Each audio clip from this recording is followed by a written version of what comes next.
This year at ASH, actually, we have been focusing at looking at selective HDAC inhibitors. So in that previous work that I was explaining, we were looking at sirtuin inhibitors as selective class 3 HDAC inhibitors.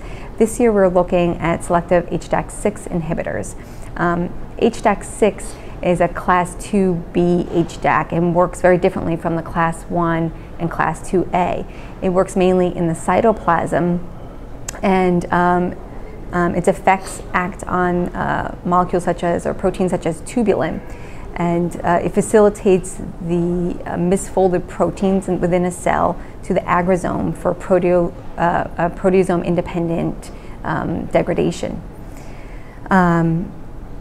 Inhibition of HDAC6 with the molecule ACY-1215 leads to accumulation of these misfolded proteins within the cell and ultimately apoptosis.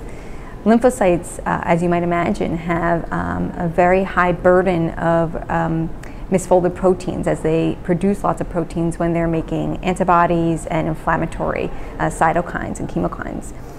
So we feel that this is a novel target for the treatment of lymphoma, and we'll be developing a clinical trial very shortly. We'll be opening.